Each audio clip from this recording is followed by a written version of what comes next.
Welcome to Humanity Rising. I'm Tom Eddington. Delighted to be here again today, hosting a series this week on technologies of hope with a particular focus on creativity. And throughout the week, we've been discovering, how we define how the world thinks about creativity, the role of creativity as being one of the most important competencies as human beings we need in this 21st century. And as we are exploring the technologies of hope, I'm delighted to be focusing on one of the oldest technologies in the span of human history, storytelling. We don't necessarily think about or consciously think about storytelling as a technology when in fact it is.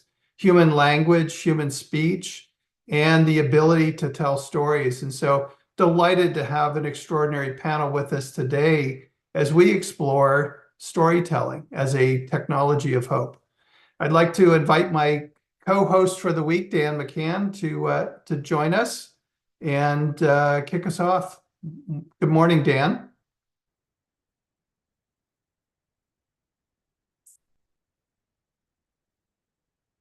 You've got yourself on mute, Dan. I would have got there, but that would have been better for April 1st. It is April 4th today, and we have had 3 incredible days of streams for those of you that have been tuning in with us so far.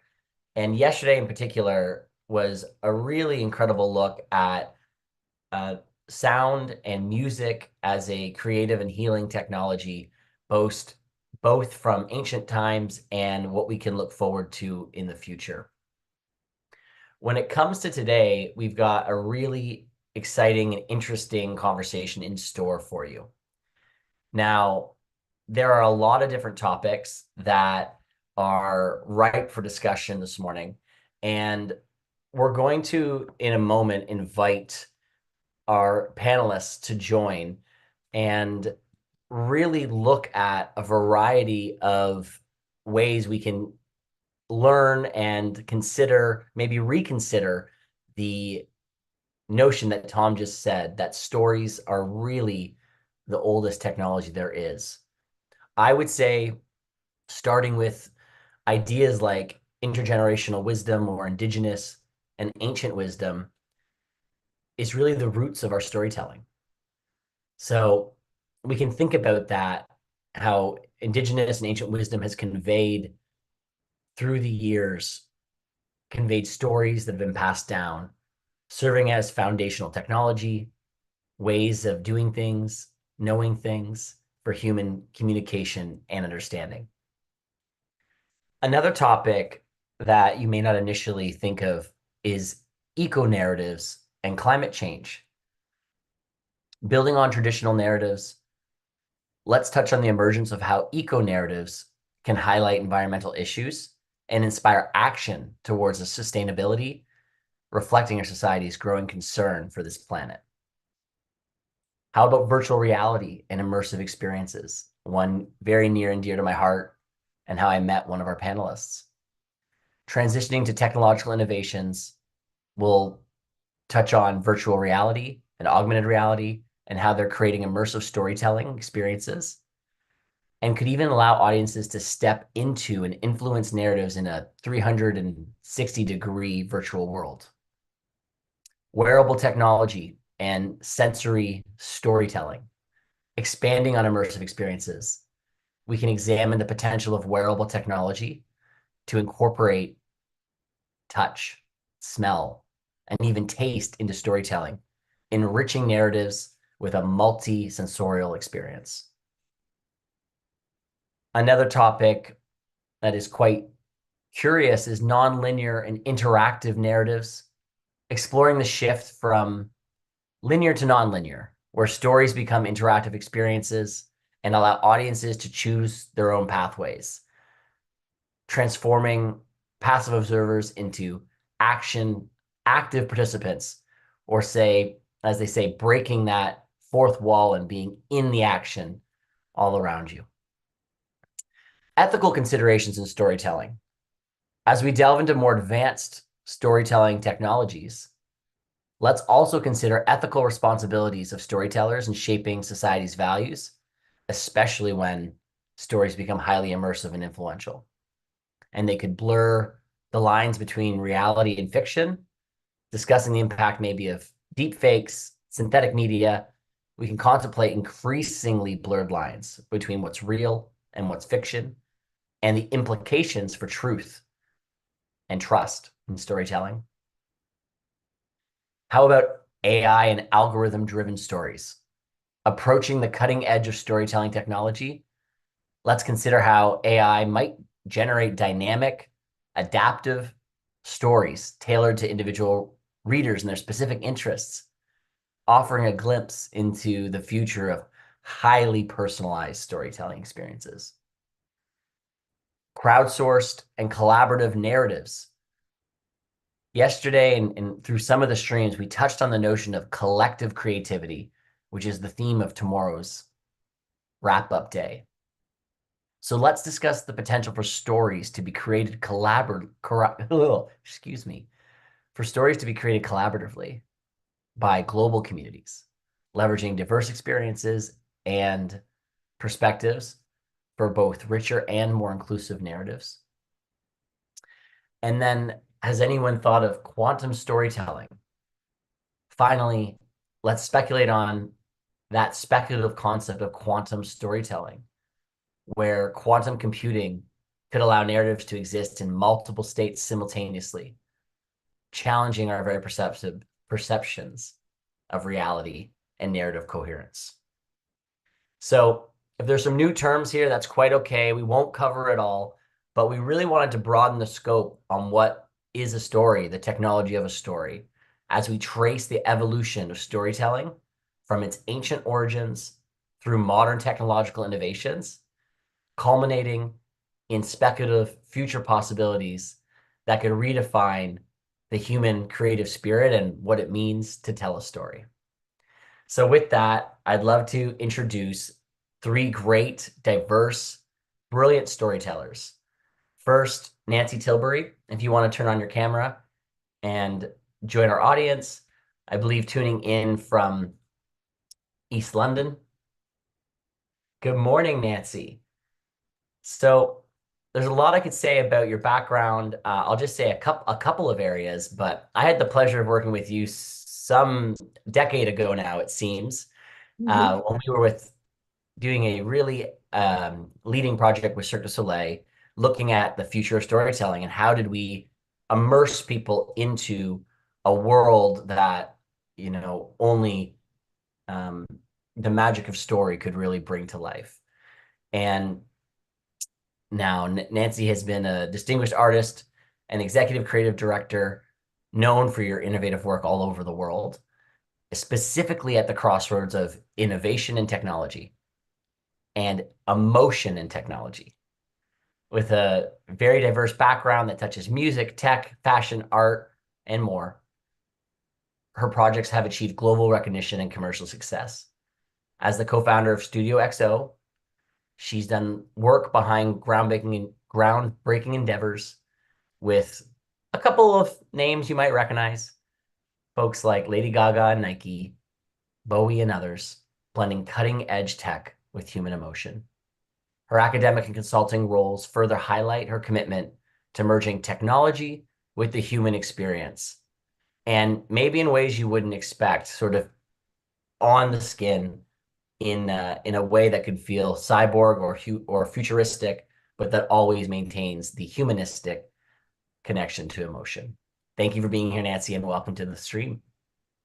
Next, Mr. Dre Labre, please join the camera here. Dre emerges as a future creative, a title earned through nearly 3 decades of pioneering work in creative technology and direction. His focus is on AI visuals and filmmaking, alongside his venture into design fiction, which is an interesting concept I know he'll tell us a lot about. And he has a globally read Substack that you can check out. We'll drop a link, underscoring his role as a visionary, exploring the convergence of technology, storytelling, and speculative futuristic artifacts. Anytime you have to talk with Dre goes in many wonderful and wandering ways, and I'm sure we will learn more about that soon. Dre's career illustrates a dedicated exploration of what lies beyond current boundaries of creativity and technology. And my favorite fact, he is a first last name rhyming brother. Dan McCann, Dre Labre, welcome to the stream. Yeah, thank And you. absolutely. And last but not least, Lee Ventura, please join us, bringing over 15 years of experience in film and television and producing documentaries, having moved from TV development to a key role in doc series production. His work spans from guiding movies of the week for networks like Lifetime, for Hallmark, to creating engaging historical and science-based series for channels like National Geographic and CBC. Lee's knack for storytelling is one that I've enjoyed many a times in person, and I joke that I've never asked a question as someone who asks lots of questions that Lee hasn't been able to answer yet. So we're going to see if we can stump you. Your knack for storytelling is both educational and entertaining, and I personally am really inspired by your pursuit of truth in ensuring that narratives are truthful, not only entertaining. So Lee is a respected writer, a brilliant mind, a producer who is very adept at bringing nuanced narratives to life. Okay, that's the story. Tom, I'm going to pass it to you. Let's stir this up and see where we want to take it first. Yeah, thanks, Dan. And could I get you to put us on gallery view so the audience can experience everybody on the screen? My pleasure. Thank you. So, Nancy, Lee, Dre, love to get into this conversation with you. As I said in my opening remarks, and as you all know, storytelling is one of the oldest technologies throughout humanity. And, we have seen the evolution of storytelling from cave paintings to oral traditions, all the way to the world we're living in today, whether it was a couple of decades ago, the introduction of computer-generated animation, to the role that AI could be playing, and other forms of technology. And so love to hear just a couple of quick opening remarks from each of you about how you think about storytelling and how it your life's journey and how it's affected the way you think about storytelling and technology. And Nancy, can we start with you? You'll need to put your mic on. Thank you so much, Nancy, because that makes me not the only person to have done it. Oh, I mean, it's classic, classic Zoom. Well, that was a great story that you all missed. No, stories, I mean, in everything we do, it's just intuitive, really, to me. I was thinking a lot about this as the theme came into my inbox, and I feel like I dress myself in stories every day. For me, it's, I wake up and I'm listening to stories, I'm telling stories. It's in everything that I do. Thank you. Dre. Stories are, as Nancy said, there's a way of, fashion is a way to express what's on the inside, on the outside. And it's a good, and just storytelling in general is a wonderful way to express yourself. And what I personally enjoy is the experimental storytelling. It's not just that the story is interesting. I think that a story told in an interesting manner is what gets me really motivated, hence to wearables or AI or interaction. Mm-hmm. And Lee, bring your voice into the space. I mean, for me, it's just I've always been interested in narrative storytelling, captivating an audience. I think that story is extremely important for not only telling our stories, personal stories, but the story of all humanity. And that's what really interests me, is that how you captivate an audience. How do you bring them along your story, give them some twists and turns, of course, and then give them a new appreciation for life and a new appreciation for the subject that you're delving into. So for me, story is really about that communication with the audience. Yeah, maybe if we could just do a little bit of go down a little bit of an alleyway for a moment and separate out story from telling.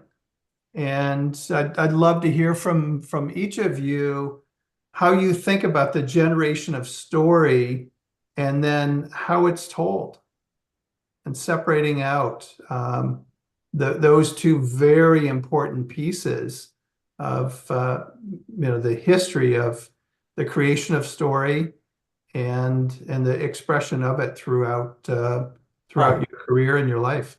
That's an interesting question. On one hand, can you really separate that compound word? I don't know. Story and telling. I think, Dre, let's go to you first, because you hit on that notion of you don't want just a story, you want a delivery mechanism, a delivery experience that is as interesting as the content itself. Yeah, I where I can relate to this is in the work that I do in design fiction. And what I do with design fiction is I go into the future and I bring back artifacts from the future for us to interrogate today. So similar to how an archaeologist might dig something up from the past, brush off some dust, and then not have the answers, and maybe present it in a way that allows you to interrogate it and maybe provoke some thought. I do the same thing from a futuristic lens where I bring it back from the future. So there's a story that's in there, but I'm not being prescriptive on the storytelling. I'm not building the world. I'm presenting you an artifact that I have maybe somewhat baked in my brain, only quarter baked it as I present it to you, and I allow you to interrogate and come to your own conclusions. To me, that's the different. That's one way of looking at the story versus the storytelling. I allow you to tell the story to yourself based on what I present to you. Nancy, you're also a futuristic storyteller of sorts. How does that land for you? Yeah, too. I mean, when I worked at Philips many moons ago, we worked on a project similar. It's a similar approach, but thinking about possible, probable, potential futures, where you would land these quite radical ideas that actually, you know, this might be quite challenging because they danced around truth because they were in the future and it was unsure. And we would get lots of really curious responses to the work because they were so far out. They were really science fiction, and we were dressing them up using, you know, similarly using artifacts. Maybe you remember the blushing dress that we created that was in the future that we eventually at Studio XO made into design fact from kind of design fiction.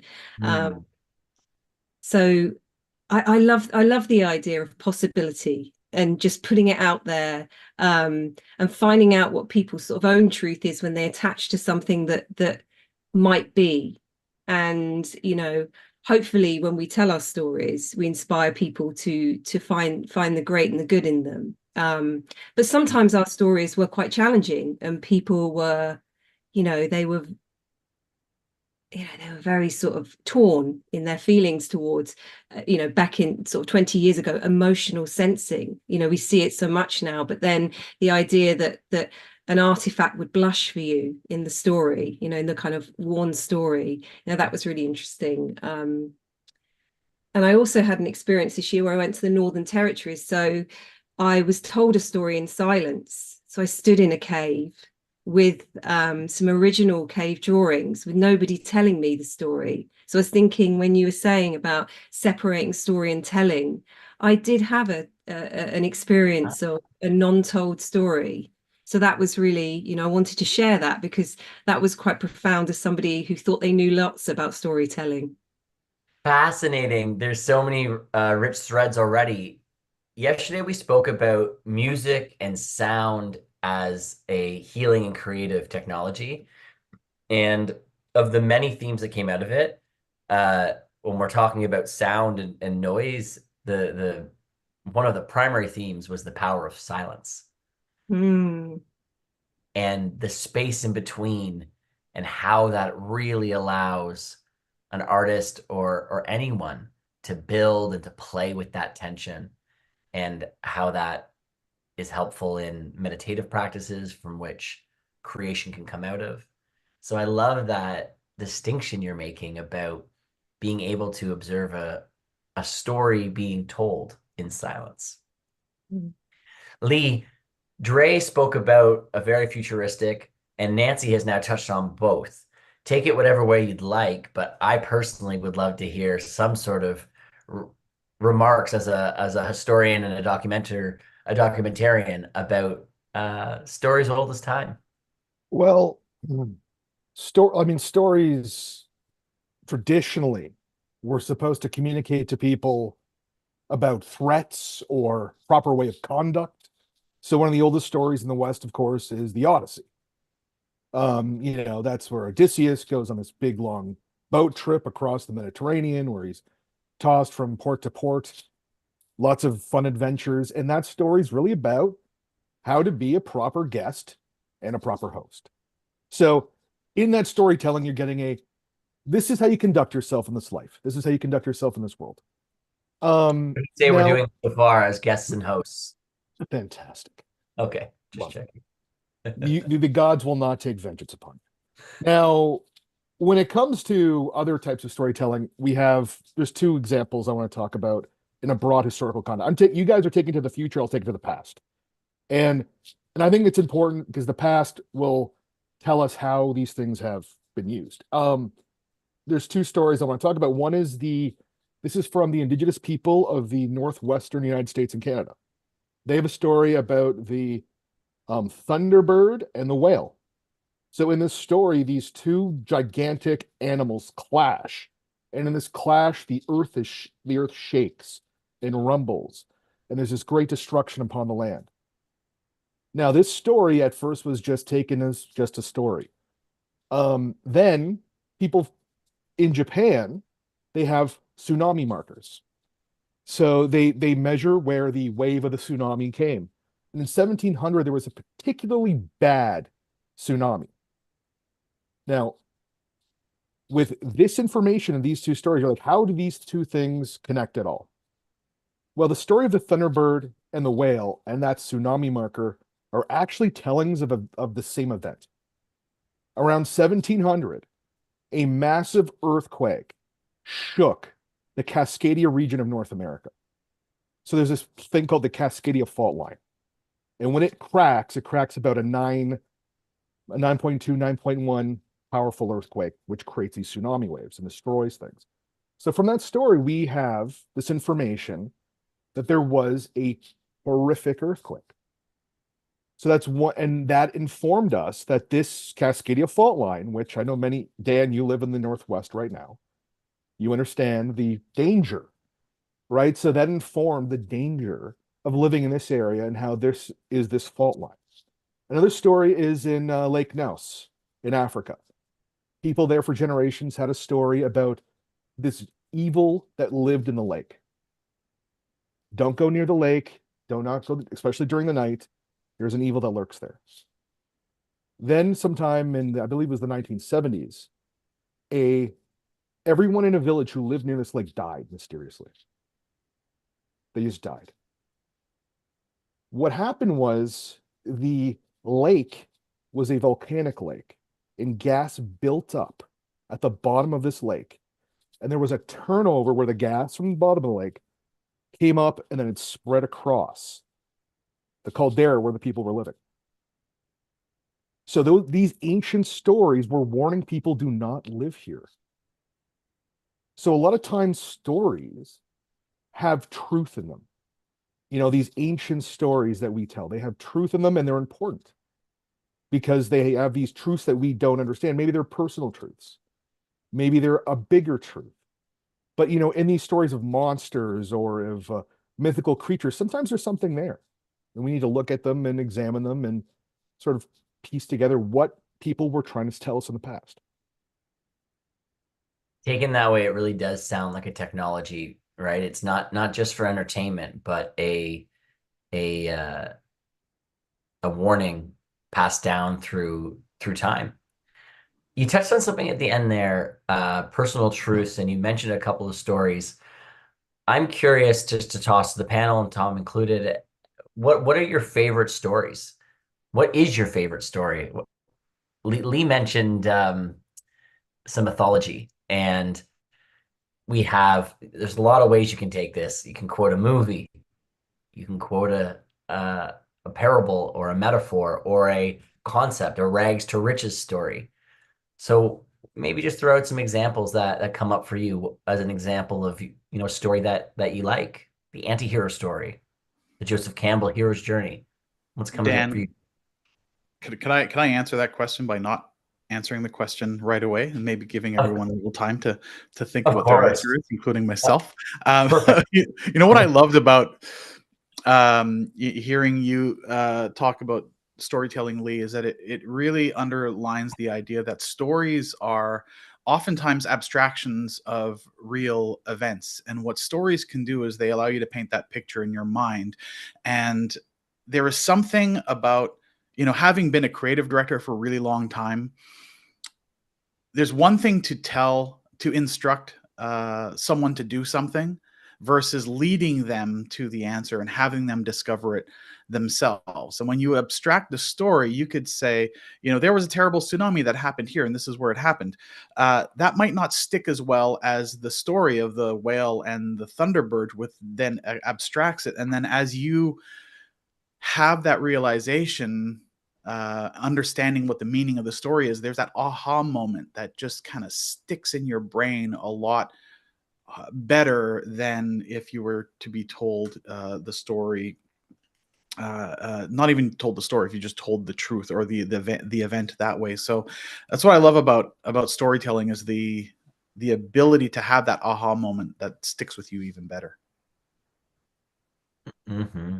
And if I were to pick a favorite story, I don't know, we talked about the hero's journey. I'd also encourage people to look up what's called the heroine's journey, which is a riff off of that. I don't know, there's something about just I like first contact stories. I love science fiction, and there's just something that gets me about books and movies that explore the idea of first contact with another civilization, with another alien race. And you can boil that down to a new being, a new entity, a new type of person you may not have been introduced to before. So that's my favorite. First contact, my answer. Mm.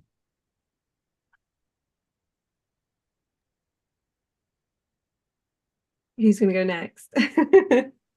I can go next. I think my favorite stories are like the more general hero stories or hero's journey stories. So, Lord of the Rings is probably my favorite book series. I know, very basic nerd stuff, but I like. And what I like about that story is it's about fellowship of people, but it's also about overcoming these great obstacles. And you have these characters in the Hobbits who are these very humble, small. It's so silly even talking about it, but you have these very humble creatures who end up being the key to saving the world, which I loved. It's just, from these humble people comes this great sacrifice, and yeah. So I like stories that are kind of heroic, and also I do like the story of humanity. I mean, I'm a historian. I love our story that we're all forging together. I mean, I've been obsessed with it since I was a child. So yeah. Mm-hmm. I think I'm going to bring the inner child then. So I took a moment to look for my story because I had to really remind myself, because I've been referencing a lot lately and it wasn't coming to mind. But the story about Frederick the Mouse, I don't know who knows, it's an Italian children's book. And Frederick appears to be this naughty mouse because he keeps being super creative when they're supposed to, save for the harvest and do good work and go through the seasons. And so all the other mice are behaving, but he keeps singing and dancing and being artistic and creative and wondrous and wonderful and somewhat weird. And I love that, because in the end, when they come to the winter time and they're all burrowing down, he becomes, this beautifully colourful, entertaining being who keeps them all warm in their hearts inside. and just through his pure creativity of telling stories, of dancing and so on. And it's just such a lovely story about, you know, keeping the creativity, keeping, you know, inside the sort of story alive of your own spirit, your own flame. It's a really beautiful, quick little book, but very lovely, of Frederick the Mouse. I love that. I love that. Tom, do you have one? Because if you need a moment to think, I can throw out a more modern example. Just a little bit of a contrast to what Nancy said. The Alchemist has been one that I think so many of us have read and has always just sort of touched me. This story of young Santiago, a young shepherd on a journey to find a worldly treasure, and then along the way discovering all of the challenges and all of the gems of the importance of listening to your heart, recognizing the opportunity that comes with following your dreams, and then of course the lesson in the end after finding one's destiny about actually the life's treasures being closer within than without.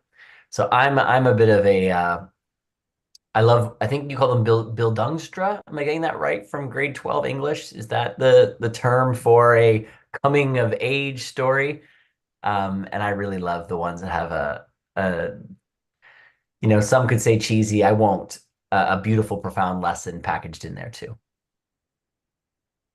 Yeah, I think for me, if I go to books for a moment, some of my most favorite stories have been Russian novels. Dostoevsky comes to mind.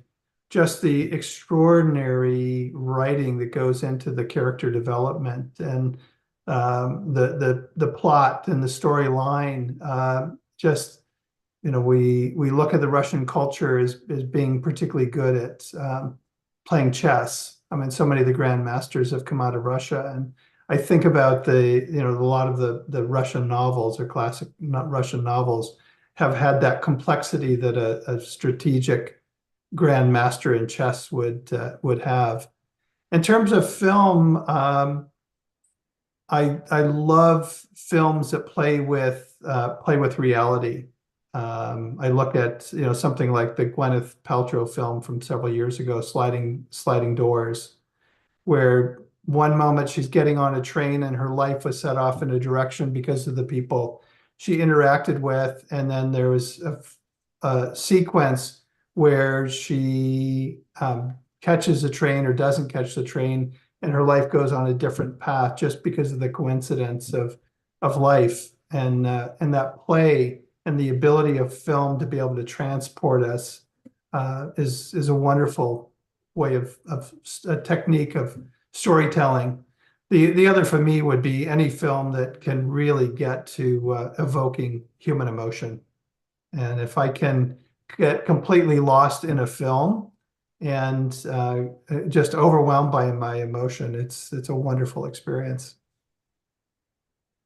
Mm-hmm. I'd love so many rich threads came up there, and we could just keep going if we choose another category and another piece, and that's what's so rich about this discussion. So I'm just gonna pick up on the very last thing Tom said and ask you, Nancy. He said that something that pulls on my emotions, and that's something, you know, at the heart of your work, emotions and technology. And I'm going to make this question way less specific and way more open-ended to allow you to talk about your work at the intersection of emotion and storytelling and why that's so important, and you've really built a career around that. Yeah, so the feels has sort of been at the core of everything that we've done.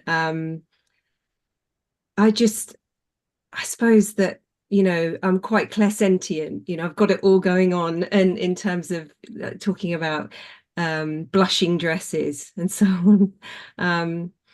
I think the poetry of what we feel is really, it's just been really important to the work, and I suppose very intuitive. So from the moment that it really manifested in building a dress that told a story through color.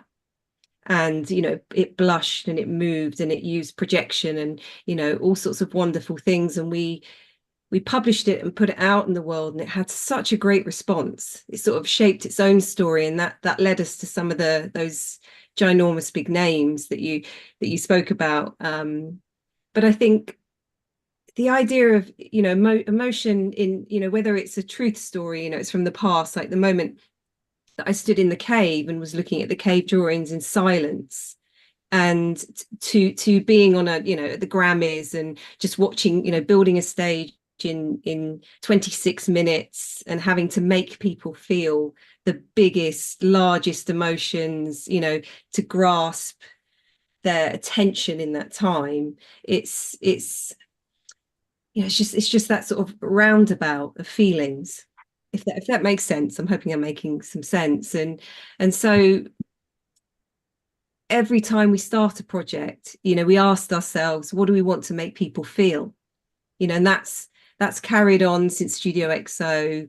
In the kind of art that I'm making at the moment, you know, is really trying to get people, you know, really get people in their hearts to feel something and wake up and just question, you know, with their eyes and their ears and their spirit, what they feel when they look at something. And you know, and because we captured that in the work that we've done over the years, you know, we've and like I say, you know, it has this real polarity when you actually go out and you measure people's emotions. So, you know, we've given people sensors, and obviously now, like my Aura Ring, everybody's wearing a heart rate variability sensor and measuring emotion, which is quite interesting and controversial, and also informative and quite scary. You know, we're at a real intersection with emotion and technology. If you'd have asked me when we met, what do I really think about that, I'd have been like, oh hell yeah, everybody's going to be doing it. And now I feel slightly different.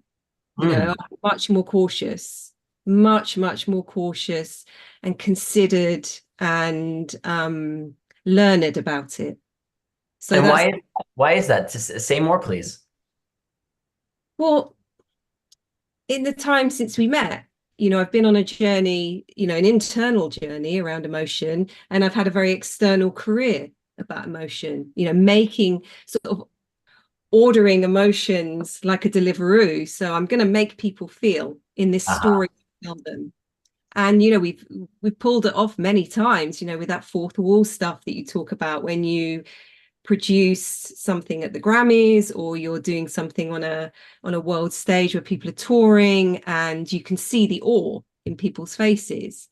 And that's fantastic. But when you start to measure people's emotions and you're capturing their data, and you know, you have this footprint of data, we had to ask ourselves, you know, what happens? Where does this go? Where does this lead us?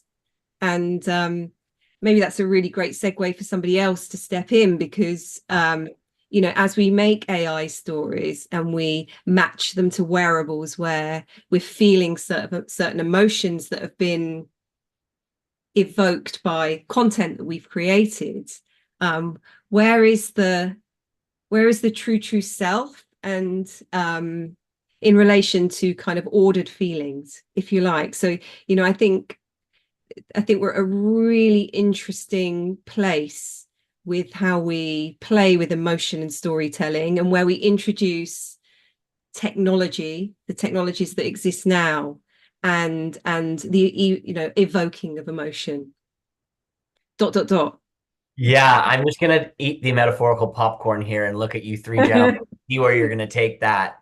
All right, I've got some thoughts around that. I look at storytelling like I've got too much bandwidth trying to flow out of my sound hole. I think about it like this: the technology enables all kinds of new forms of storytelling. It can allow for all kinds of complex layers and experimental ways of doing storytelling. It can also facilitate storytelling, whereas like for AI, for instance, is an example. There are technologies that allow you to generate art, allow you to generate text, and it's opening the door for people to express themselves more. I have a bit of a joke that, you know, artists that are against AI are just gatekeeping self-expression from the talentless. And part of me feels that there's an important role for storytelling for how artists do it, but there's also a really important role for average people to just have a way to express themselves better. And if anything, if there are just better, more easier ways for people to express themselves, that's great. But at the end of the day, I look at storytelling a lot like Italian cuisine in a way, or cooking in general. We have all these technologies that enable all kinds of storytelling, and there's wearable, and there's virtual reality, and there's AI, and so on. And don't get me wrong, I love me an immersive virtual reality headset experience, but that's just a tiny little bit of the stories that I ingest. You know what I really like? Hanging out with a friend and just shooting the shit about stuff. Like, that's good storytelling. And to me, that's the cuisine aspect. We have access to molecular gastronomy and all kinds of amazing ways of expressing food, but sometimes a little butter and sage and some pastas, it's really hits the spot. So I don't think it's going to disrupt storytelling, all this technology. It's going to enhance storytelling. It's going to allow people that can't tell stories to tell stories. I'm particularly excited about the disability space and what can be done with expression, artistic expression through as controversial as it may seem, like Neuralink, but other less invasive technologies similar to the Aura Ring and other types of wearables that will allow for the sensing of expression and emotion and the ability to actuate that somehow. So I am an optimist when it comes to technology. I think that deep down inside, we all kind of want to do the good thing. And we have to trust in one another that most of us are going to want to do the good thing, but we can't stop people from using the technology for nefarious reasons. We just have to there's always going to be bad actors. There's always going to be somebody riding the opposite direction on the racetrack in the video game type of thing. So, and that's the world we live in, and it's beautiful and chaotic and cathartic. So I think I'm a little pessimistic and optimistic as well. And the reason I'm pessimistic is I understand the market engine that pushes most of the storytelling that we engage with. And right now, especially in Hollywood, it is very bad. So I think it's 20% of all executives currently, this is according to Deadline, I believe, are now out of work. 20%. We are now back to 2020 levels of production for television and film. That was the pandemic year. So I see that the market right now is looking for very cheap ways to create as many stories as possible because there's still a huge demand. Now, as someone I've experimented with AI, I do not believe you can just generate a story with AI. You need someone there to guide it. It is a tool. It is a tool. Now, AI is its own conversation. But now when it comes to algorithm and the data processing and directing, sort of stories to people, as Nancy was saying, like, they know everything about us now. They know everything that we watch, and know everything we look at. They understand our heart rhythms, how to manipulate us. So I did experiments a long time ago where my friend, he's a how do I put this bluntly? He's a white hat hacker, and he's a technologist, but he's also a Buddhist. He's very much into Zen Buddhism, and he was measuring his brainwaves as he meditated. He had these sensors. I think it was alpha and beta waves or something. I please don't quote me. I'm not into technology. I'm a Luddite. But he was measuring his brainwaves as he meditated, and I asked him. I said, "Can we watch a movie with those headsets on and see what happens?" He said, "Sure." So we sat down and we watched Raiders of the Lost Ark. I said, "Let's watch an exciting one. At least for me, it's exciting." So we watched Raiders, and we noticed after the data, we took the data, it's on a timeline, and we watched in the film, and you see the spikes, where we spike, where we drop, yada yada yada. So we're like, okay, huge spike when the Nazi burns his hand when he grabs the medallion during the Tibet scene. Huge spike at certain points when it's exciting. So you could see there, we can measure our brainwaves. We can see where we're spiking, what's good, what works, what doesn't work. Like, this is incredible data. Of course, nothing came of it because I'm a Luddite. I don't know how to, and he's a Buddhist. He doesn't care. He's in a different realm half the time, which is awesome. But so my point being is we understand how to tell stories in almost like a algorithmic way. And I mean, one of the first sort of keys to storytelling was when, Joseph Campbell came out with A Hero of a Thousand Faces, and then George Lucas further, dissected that idea and made that like everything fits in this box of the hero's journey that we all study in film school and we read the books, and it's this. We know exactly when to put a beat to make the audience to push their buttons. It's an alchemy. It's a magic. What we're doing. It's in screenwriting. Like, we know which buttons to push, which levers to push. And what I'm afraid of is that this was humans doing it. So this was just sort of, we were, the ones deciding which levers to push. Now we're gonna have machines who will say, this is where you do this is where you do that. We have all this data. And it becomes more mechanical, less, I guess, organic, or it becomes less of an art, less of an alchemy, and more of a chemistry. And I think that divide, for some reason, sort of scares me. But I do think that humans can sniff out a fake pretty well. And we're starting to see a lot of people rejecting the current products that Hollywood is putting out. We know what's good, we know what's bad, and we're just rejecting the bad stuff. So I think the market eventually will sort of sort itself out, and we'll have humans in control of these tools. And they are tools. AI is a tool. And we can't be too afraid of it. It's here. A lot of people in my industry are frightened of AI. And I try to tell them, like, don't think of it as taking over your job, thinking of it as a tool that you can make your job easier. Now, with that said, I believe there will be people who will lose their jobs because of AI. And that's sad. I don't like to hear that, but it's what happens. It's just technology. It's moving forward. I mean, there used to be people who worked with film reels, physically cutting film. And it's, we don't do that anymore. So times change. So with any technology, there's scary stuff and there's great stuff. Absolutely. So Nancy, we went around the circle there a little bit. I'm curious to circle back to you on it as Lee was talking about the notion of the measuring the brain waves while watching that movie. You've done a lot of measurement, and you sort of loosely noted this this internal journey of sorts of considering, as an artist, and I think everyone on the panel can appreciate this, on our artistic conscience, our artistic conscience, and our responsibility of the stories we want to put out into the world. In new media, people are starting to wake up to the notion that a lot of the media that we consume is designed to be addictive.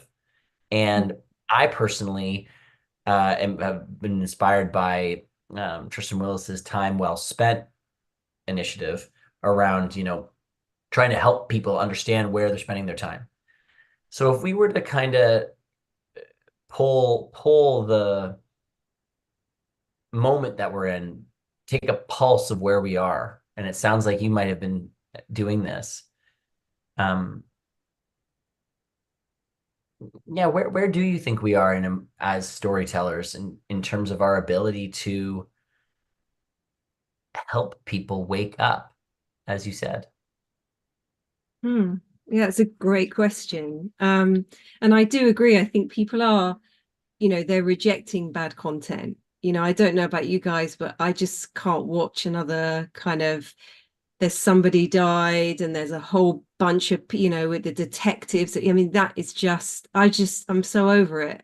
And I too love fantasy. I mean, I thought the OA was one of the most incredible pieces of work, and they just canned it. They didn't allow them to continue a really great story, a really great science fiction story that absolutely hooked me in terms of the relationship between emotion and technology, spirituality, time travel. It was truly brilliant. But hopping back to the question around, integrity, art, technology, emotion, I think I'm not a pessimist. I'm still really interested in measuring emotion and helping us understand why we feel what we feel when we feel it, particularly as people have become very disassociated and traveled far away from the campfire and the warmth of the stories. And it's just a question of, as the technology's in our hands, how do we do the best that we can do with it as artists, and I'm hypercritical of myself. We've done, we know that when we measured lots of people and we gave them real-time feedback, that there was awe about that experience, because there were humans in the middle of it. Everybody's imprint of data at that time. We were reading electrodermal activity. So we had thousands of people in an auditorium in at the Cannes Lion Festival, where we curated a bunch of films, some that were quite frightening, some that were very edgy in content, some that were beautiful, spiritual, and we measured people's electrodermal activity, and we created holograms, and those holograms played back an original print of people's emotion as an artwork, and it brought together lots of different mediums, and it was really beautiful. But what people said around the story that we were trying to create, the idea that you would be able to shape content through what you felt, that you didn't necessarily have to use language and words, your body would control where the narrative, where the story went. Immediately the media jumped on, it's a great spectacle, it's wonderful, but isn't this a bit sinister? And I don't know that it is, with the work. I used the term before, ... to pass it on to somebody else, but it is always about trying to create an experience that evokes something in you that makes you say, why did I feel what I feel? And I think that's the thing about, talking about spiritually waking up, making decisions not to watch content that just doesn't make you feel so great. So when you're putting on like you're talking about with the brain, measuring the brain waves, and certain things like mentioning that the Nazi guy had picked up that's going to evoke all sorts of feelings all at once, and then we know an awful lot about you, and should we, and what can we do with that? And I think that's the point at which we make projects. That's the point at which we should make projects. Personally, I think I'm not completely concluded on what I feel about it, but I do know that in the kind of spiritual work that people like Dr. Joe Dispenza are doing around getting to the sort of theta waves, where you change your own internal story so that you can help yourself guide yourself to the things that you truly believe to be your true path. And that's about inner story, that's not influenced by anybody else. And that's how I think these new technologies are used really beautifully. I think that really, really excites me, that it can lead you to your true creativity, your true path. If that kind of loosely answers the question. I've kind of danced around. No, lots of different. It absolutely does. And I love your ... because the segues here are beautiful and rich. And I want to take a moment and just highlight the shift in the conversation we've just encountered. This broadcast today, and this whole platform, quite frankly, is about storytelling and technologies of hope.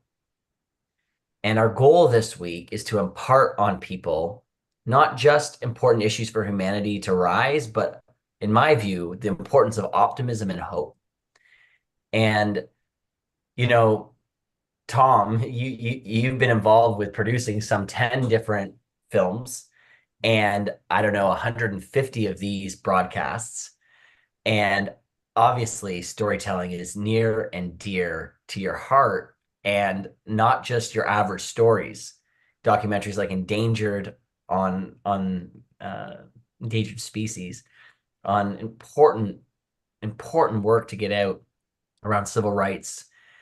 And I would just love for you to share with the audience a little bit about, telling stories that really matter to the creator, stories we need to hear. And I'd also just love to loosely frame this shift in our conversation. I always love to say to my friends, we're meaning-making creatures. So are we connecting those dots, or is this really what's happening? So on that thread, how do stories and storytelling really reflect our intrinsic nature as meaning-making creatures, shaping not only our individual identities, but this like collective consciousness of our societies? Yeah, thanks, Dan. There's a whole lot there, and I'm just quickly kind of reorienting my brain to be able to come up with some kind of coherent response to your question. So for me, just a little bit about, just a little bit of the backstory. I had, as you know, a very serious health crisis that had me sidelined for 4 years. And when I came out of that experience, whatever it's been now, I guess probably about 16 years ago, I came out of that with a deep, deep curiosity to understand, what does it mean to be human? What was the state of humanity on planet Earth? And what could I do with my life's journey, my own personal story, to try and affect the trajectory of humanity? And so I've experimented with lots of different ways of telling story, whether it's writing books or production of podcasts, certainly the broadcast on Humanity Rising, filmmaking, and for me, it's been about really getting to that fundamental question of, what does it mean to be human? For each of us to ask the question about why are we here? What's our purpose? What's our role? And can we make a positive difference on life on planet Earth? And for me, it's very much recognizing that as a species, just like any of us who've been parents, or if we think back to our earlier stage of our life, we're as a species, we're adolescents. And for me, what I've attempted to do is help evolve human consciousness to help move us from adolescence to adulthood. And so many of the films that I've done, many of the things, the creative projects I've undertaken have been my attempt to try and evolve human consciousness, to move humanity from adolescence to adulthood. It's a huge undertaking. I've tried to do it in a way of the light side of ego, as opposed to the shadow side of ego, or the judgmental side of, I know best. I certainly don't. I'm very much my own work in progress. But each of the areas that I've focused on from a storytelling perspective is to shine a light on humanity and where we are, and where we hold the potential or the promise to be.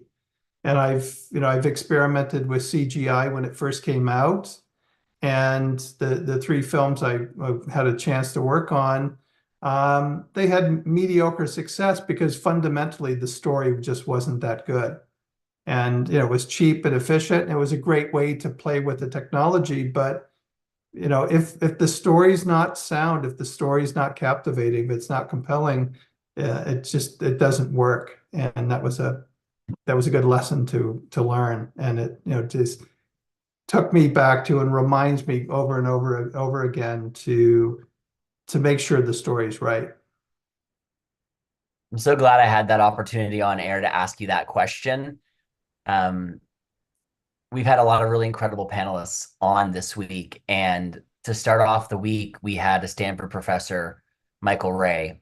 And for me, one of the most touching moments of the whole week after after the chat, he sent a tender email, and I don't think he'll mind if I share it. I interpreted it to be tender because we had a professional violinist on the stream, a dear friend, Diana Ladio, and she was sharing her art. She was showing her art. Her art was right there and present with us. We were listening to it. We were feeling it.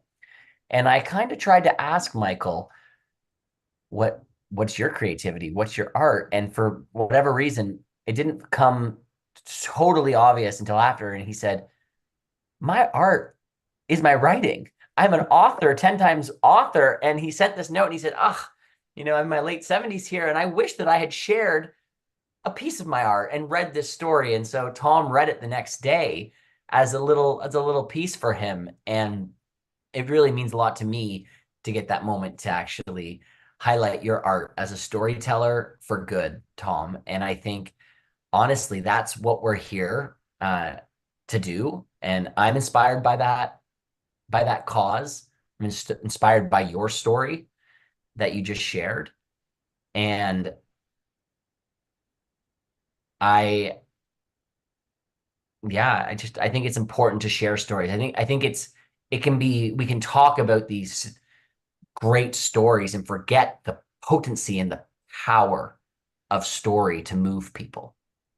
And I think we need that right now in this world. And so I'd love to throw it to the four of you in the remaining 25 minutes or so that we have. I'd love to challenge us to really think about stories for hope and ways in which, as we look to the future, we can cultivate stories we want to see out in the world to inspire change and to inspire action. And Tom, did you want to comment on that?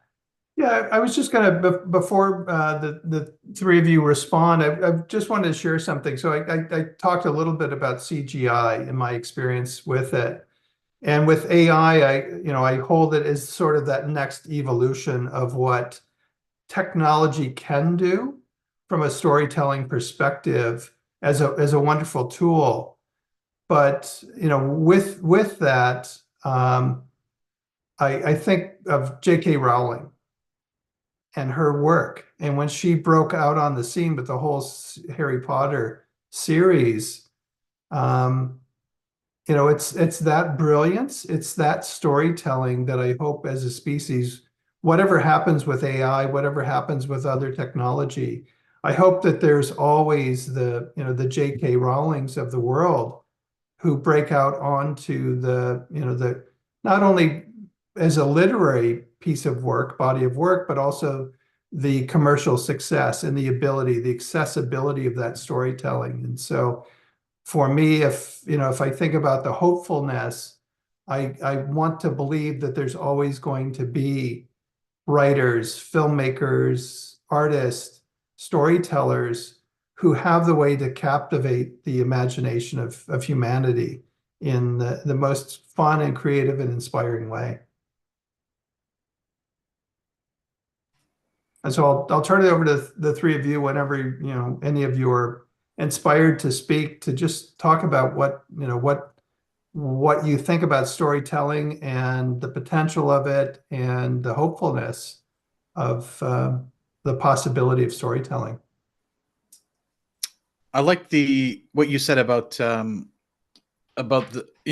like AI being more of an evolution of CGI, and I think you're right.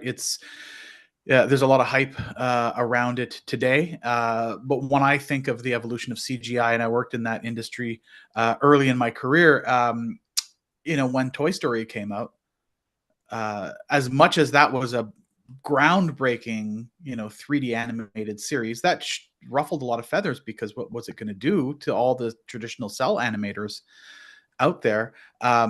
As much as it ruffled a lot of feathers in the technological realm and it broke ground that way, the one thing that was undeniable is that it was a really, really good story. And to this day, when you hear the word Pixar, you think of great stories more than great technological breakthroughs. Like, they are on the leading edge of CGI.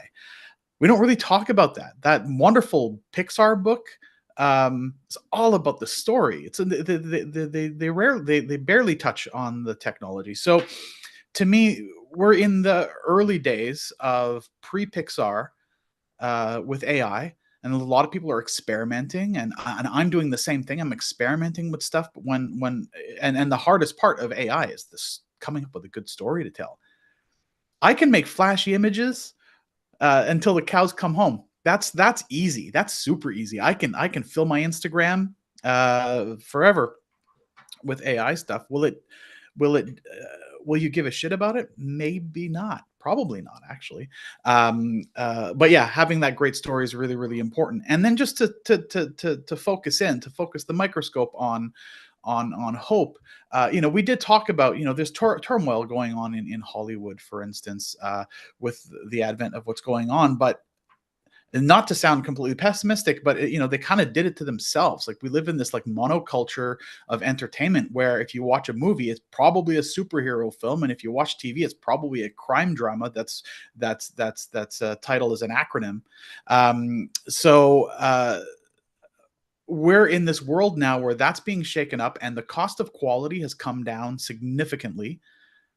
Movies like The Creator was shot on a really inexpensive digital film camera, and the expectation for quality has also come down. People love YouTube. People, the YouTube celebrity is the new big celebrity, and to me, that's where the hope lies.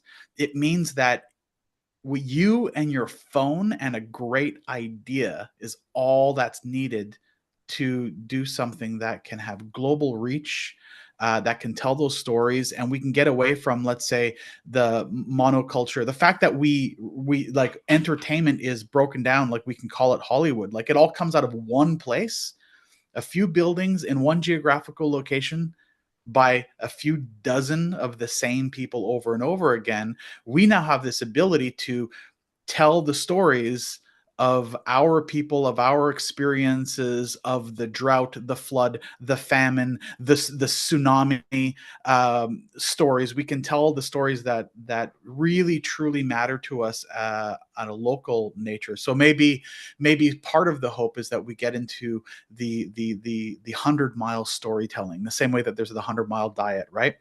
Why don't we tell stories that are relevant to our physical location, and not worry about mass global audiences for every single story? Maybe it's just the people in our community that really, really matter. That person singing folk songs at the coffee shop. Let's get back to that. That was very well said. Yeah, very well said. And I wanted to go to you, Lee, because we've got all kinds of different storytellers here, but you are a pure play storyteller. And now Dre dropped some really juicy stuff there about the film industry, and I'd love to encourage you to consider not focusing there completely. Okay. Because I want to hear, because I actually haven't had the chance to ask you this. You and someone very near and dear to me are constantly writing productions and bits and pitches on fascinating concepts that I've learned a lot about the world of storytelling behind the scenes as writers.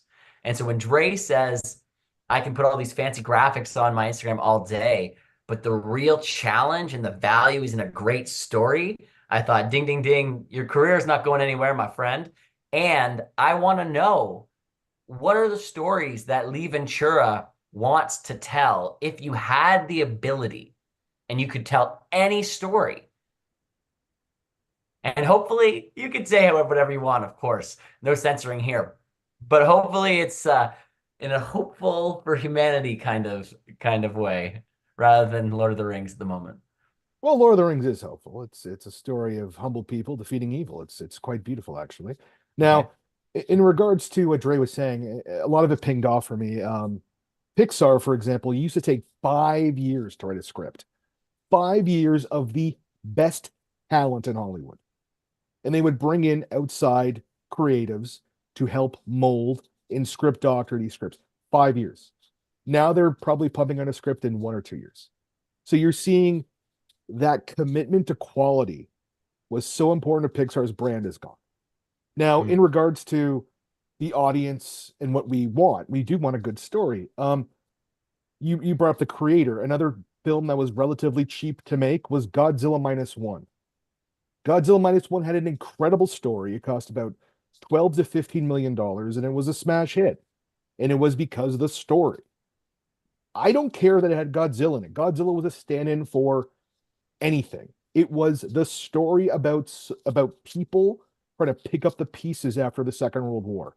So that was the true story. It was a human story with a big monster in it, of course. Now, about the future of storytelling, I work in a very old business model. I work in television mostly. Like I wanted to work in feature film, but there is no feature film business in Canada. It just really doesn't exist anymore. It's fine. I work in television. I think television it's a technology, and I know that things are shifting, right? We are shifting to different modes. And even in film, I know that people, I kind of knew we were in trouble when I saw my father playing with his phone in the middle of Oppenheimer. This isn't a Zoomer. This isn't someone who should know better. And I scolded him. So this is an issue that we have. We have these things, and they are very addictive, and it's harder for us to keep attention. And I think that we're finding new modes of storytelling in different avenues. So I'm really interested to hear about AI. I'm really interested to hear about VR.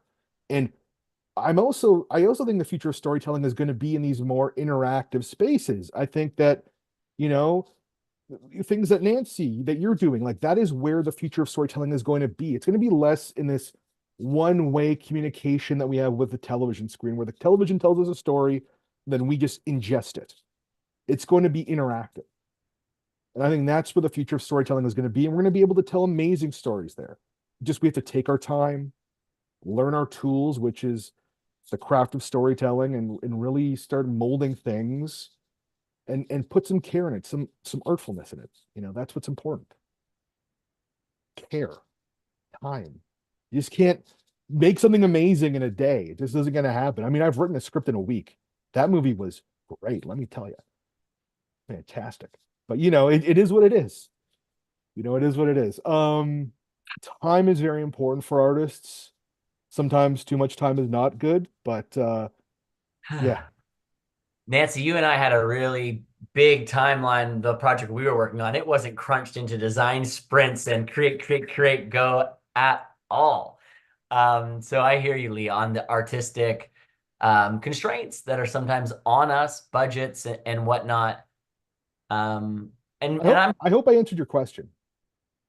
I don't know if you did, but I love what you said. So Thank you. Okay. And I'm just going to rephrase the same question and try again, which is, what are the stories that we want to tell, and what do we want to impart on people? Nancy, you mentioned a really charming story about Frederick at the beginning. And I think that children's books are fascinating for a whole slew of reasons. We could have done a talk on just any one of these topics, but you mentioned the inner child, I think, when you said that. And Tom mentioned the kind of work that he has really been interested in is the shifting of age and development as well. And we also, yesterday, there was talk of inner engineering, and there was also some other notes of that here with Nancy's comments around, to help people wake up and become alert and engaged. And so as we go forward and we learn our crafts and we learn our tools and we get a more deep experience of being able to immerse our viewers, our participants. Nancy, what are the stories that you think are important to be told for humanity? And what ones do you want to tell? Oh, well, I think it's not time, if I pick up from where Lee mentioned the word care, and that really struck a chord with me. And Dre was talking about I just couldn't stop thinking about "You've Got a Friend in Me." It was just kind of rolling through my mind. "You've got a friend in me," and singing it to my kids when they were small. And actually just the impact of that on Gen Z and these kids that are coming of age that are, very empathic. They've got very short attention spans, but they're more feely, if you like. And so I'm super hopeful about what they may do. They've grown up in this kind of weird world, which really is like completely immersive around everything consumed from YouTube, TikTok.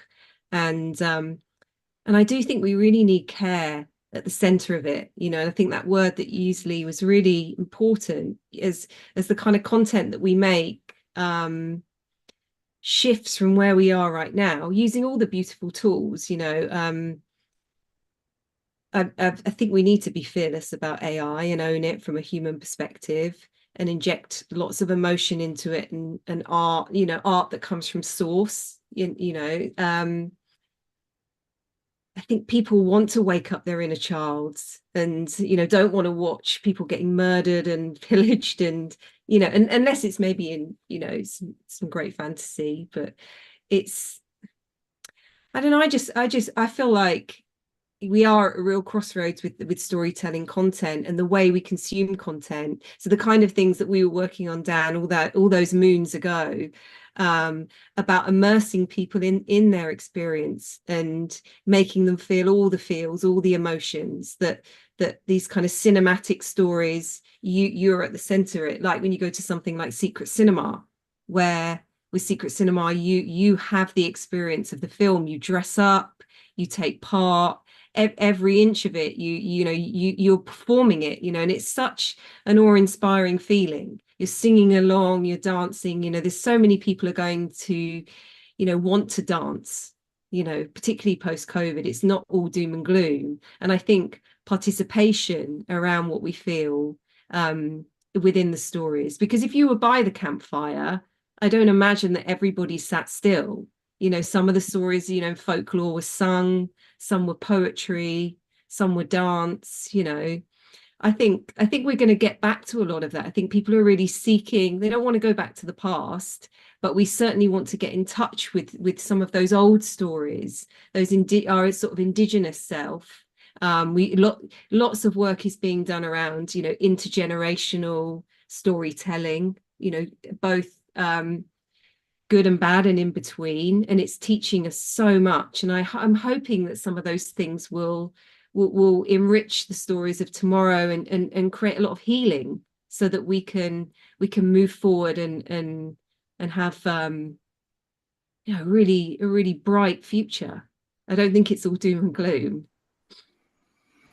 That makes me think that, once upon a time we used to entertain ourselves by like singing and dancing, and now we entertain ourselves by watching other people sing and dance. And we should go back to this time where we're singing and dancing, and that's how we're entertaining ourselves, and we're telling stories this way. And I love this notion of like maybe a story economy. I'll tell you a story if you tell me a story. And we can just do that. That's great. I'll do you a dance if you do me a dance. Exactly. Reciprocal hyper local storytelling. Yeah. But that's what people used to do, break bread together. They would take care of the yeast in the community. Women used to make beer and sell it out of their windows. There was some great things that happened, but some of the way history has been told, bits and pieces have got lost that are really beautiful. But we definitely don't want to go back to that age and that era, but we want to take some of the beauty of, dance, music, sound, touch, taste, talking about food and relating that to storytelling. That's so, some of those things we used to do, where we used to break bread together and tell stories, is, I think, where we want to be. Well, personally, that brings me great hope.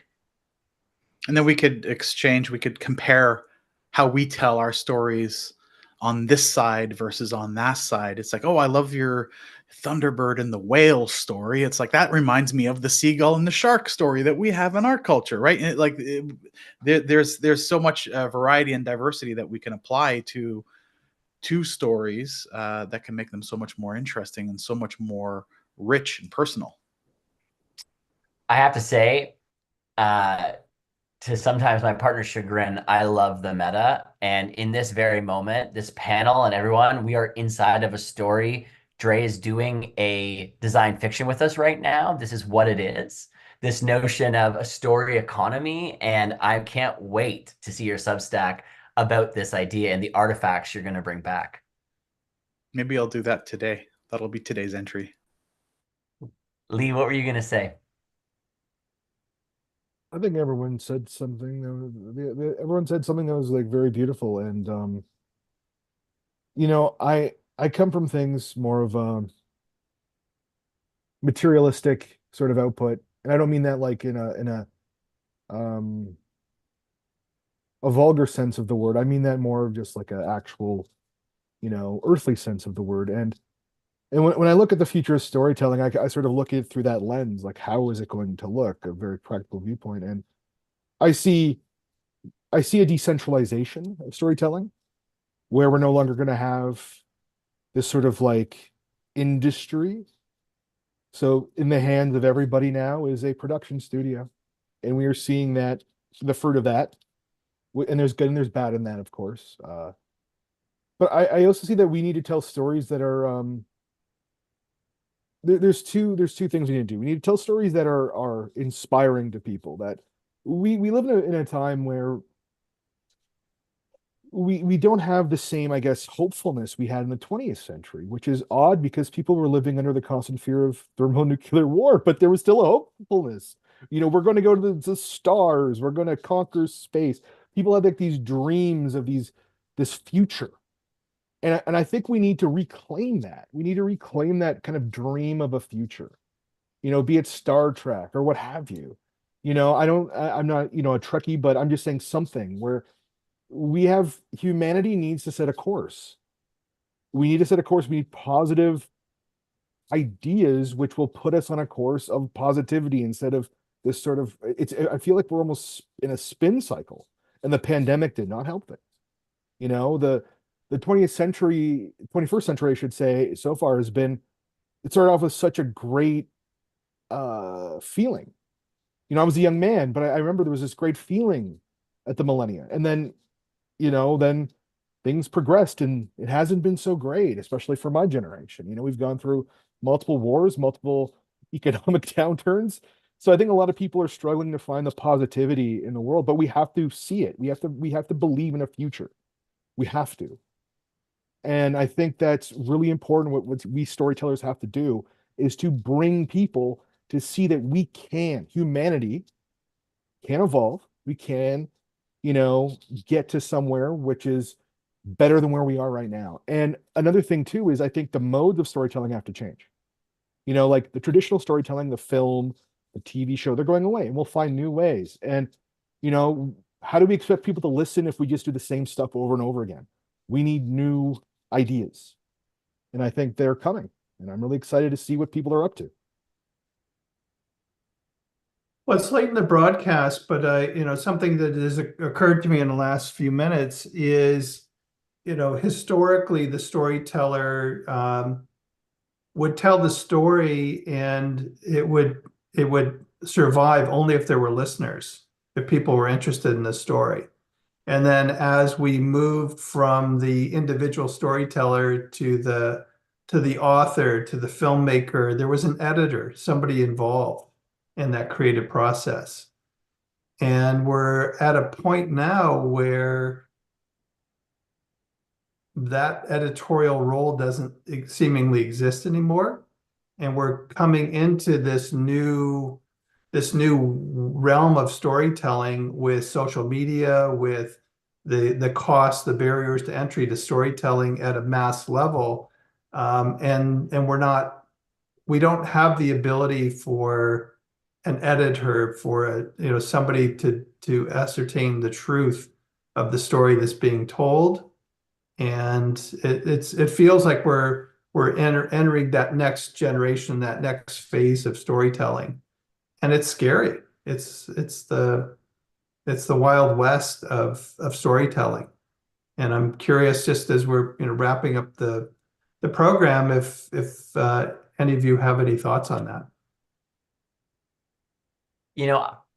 I'm gonna jump in and just say, and I'll give you a little moment here to collect your closing thoughts, team. But we've talked about so much today. This has been fascinating and rich. Thank you. We've done this all week, and they've been great. But this one, I feel like we could have gone for 3 hours because we're talking about stories. We touched on Pixar. Nancy mentioned You've Got a Friend in Me. What a timeless song from Toy Story, where the toys come to life. And Tom just said, like, the future, we're at a crossroads. It can be scary. And I think for me, and maybe for a lot of us, in moments like that, in moments like this, we look to the youth and our opportunity to inspire the future we want to see. And so for all of us to support and to guide that. And I think of some really important stories that have come forward, and the role we can all play in making sure that those get the attention they deserve. So hyper-local, yes. And then when a story like, a young Pakistani activist like Malala, despite facing life-threatening challenges, uses her voice as an advocate for girls' education worldwide. A story like to the testament of the power of resilience of one, soft voice that can move the world. Or Greta Thunberg, a Swedish environmental activist who started a global movement around climate change by inspiring youth to demand action from our leaders. So scary maybe, but promising, and so ripe for us all to shape the narrative of the future with the power of storytelling. I'd love to just go around the panel for some closing thoughts in the last few minutes that we have here on anything you'd like to impart on the listeners after an incredible conversation today. Thank you.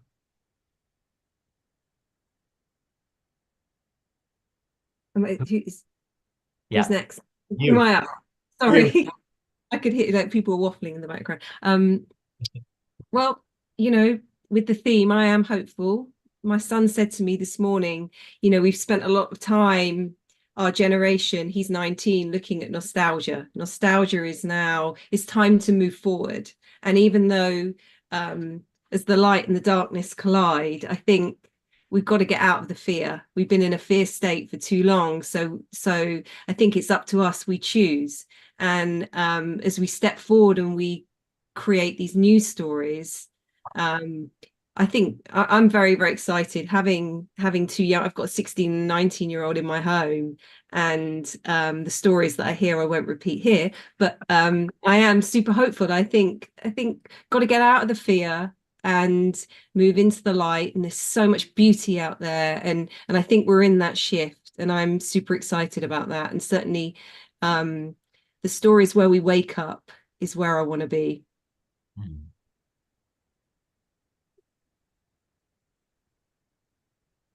Great. Lee? Sure, I'll say something. Yeah, I would say that if you have the ability to tell any type of story, if you have the curiosity to tell story, I think a lot of it is really about like curiosity. Do that. You almost have an obligation to pollute the world with your stories. Like, go crazy, make as many as you possibly can and put them everywhere. And to me, a lot of storytelling, a lot of the practice of storytelling, as a good friend of mine calls it, to ACDC, the active commitment to daily creation. By creating daily, you achieve this accuracy through volume. You achieve quality through quantity. The only way that you're going to write a great story is if you write a lot of really, really bad stories. And don't be afraid to write bad stories, because those are also really, really enjoyable. Yeah, that would be my parting thoughts is don't be afraid. Be absolutely unashamed to create stories and write and shoot film and take photographs and paint your art, whatever it is that you do. Play with your AI, whatever gizmo, whatever your paintbrush looks like, wield it. I guess I'm the last one. Okay. Building off of what Nancy and Dre were saying, it's time to really embrace the light again. There's a lot of in television and film, there's a lot of kind of doom saying, and there is some truth to it, but at the same time, we need to embrace what's coming. And as storytellers, we need to evolve and tell stories in different modes. And technology is here and we should embrace it. AR, VR, like these new technologies, we really need to start. Like I have a VR headset and I've been playing around with it. There's not a lot on there yet, and I want to explore that space and maybe create experiences for that space. And I think that's where we need to be. And we also need to tell stories that inspire and sort of help humanity move forward. I think that, we need to move. Let's move. Let's have some progress again in our hearts and outside. We just need to keep going forward. I think that's very important. And as storytellers, we need to push people, inspire people again. Well, thank you all for a very inspiring show today. Speaking of inspiration, it's been a delight to be with the three of you on the panel today. Dan, always great collaborating with you. I would like to encourage everyone to join us in the after chat if you're available, to spend some time in shifting from webinar mode to meeting mode on the Zoom platform and have dialogue with our audience. And invite everyone to join us tomorrow for our final day on this Technologies of Hope week, is focusing tomorrow on co-creation. We've spent a lot of time this week talking about creativity and the challenges that humanity is facing. We can't have a single person create the solution for the new systems. It's going to require co-creation, and delighted that we've got a panel tomorrow to talk about the co-creative process for solving how we work together as humans and for some of the biggest challenges. And I'm going to close out the program by turning it over to you, Dan, and have you to share some final thoughts. Thank you. Wow. This was such a blast. Lee, Dre, Nancy, Tom, everybody else, thank you. I hope you'll join us in the after chat for a few minutes. And I'd love to we've covered so much, so much, so I won't recap it over a few moments over time, but by echoing this ancient art of storytelling around a campfire, we can really rekindle the flame of collective wisdom and hope and make sure that we have paths to a brighter future. So as your panelists have urged you, I too say, let's gather once more and embrace the light. I'd love to leave you with a short poem that's one of my favorites by Ram Dass, because this motif of the story around the campfire is what's really coming forward to me. Maybe you know it, it's a doozy. So if you're at home and you feel called to maybe take a breath, close your eyes or keep them open. As if in each of us, there once was a fire.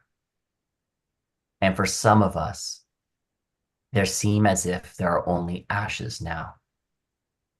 But we dig in the ashes. We find one ember. And very gently, we fan that ember, blow on it, it gets brighter. And from that ember, we rebuild the fire. And the only thing that's important is that ember. That's what we are all here to celebrate. That though we've lived our life totally involved in the world, we know we are of the Spirit. The ember gets stronger, the flame starts to flicker a bit, and pretty soon you realize that all we're going to do for eternity is sit around the fire. Thank you so much, friends. We'd love to see you in the after chat. It's been an honor. Namaste. Remember that.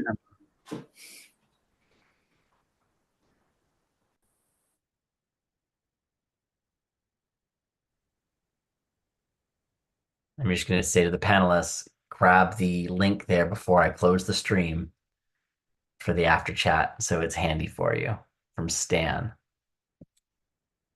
And a 3, and a 2, and a 1. Bye for now.